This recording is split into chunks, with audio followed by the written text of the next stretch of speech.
The spirituality is based on the total consecration of St. Louis de Montfort, of total giving of self, the slavery to the Immaculate Heart of Mary. In order to make us truly Christ-like, to make an easy path to get to Christ. And we see that Christ came to us through Mary in his birth, in the marriage feast of Cana. Both times the consent of Mary was asked for and given.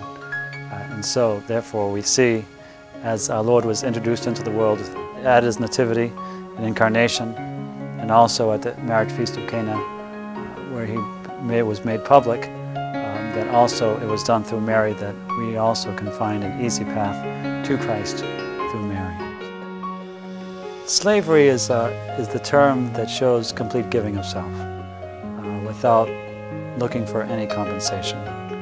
And you're either the slave to the world or to the devil, or you're a slave to God. It's one or the other. It's a total giving of self. A lot of people don't realize that they can be slaves without knowing it, slaves to all the addictions that we are faced with today.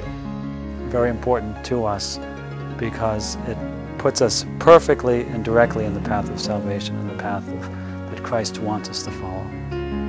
Slavery makes us different, and that we're asserting and pushing to the limit a very, very important point of being totally Christ-like through our Blessed Mother. St. Louis Marie's fame, of course, is that he taught that our best, our surest way to Jesus is through Mary. To Jesus through Mary. That's the doctrine of St. Louis de Montfort. But we might add that Father Feeney and the founders of the community didn't just call themselves slaves of Mary. They called themselves the slaves of the Immaculate Heart of Mary.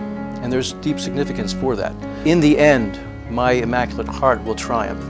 So the slave of the Immaculate Heart of Mary is one who is working not only in total consecration to the Blessed Virgin Mary, but also for the triumph of her Immaculate Heart.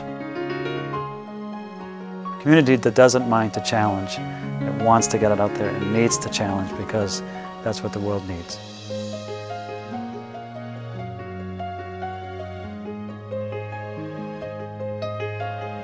Just as St. Francis challenged his day with poverty, we feel that it's our duty to challenge the people in our day with truth.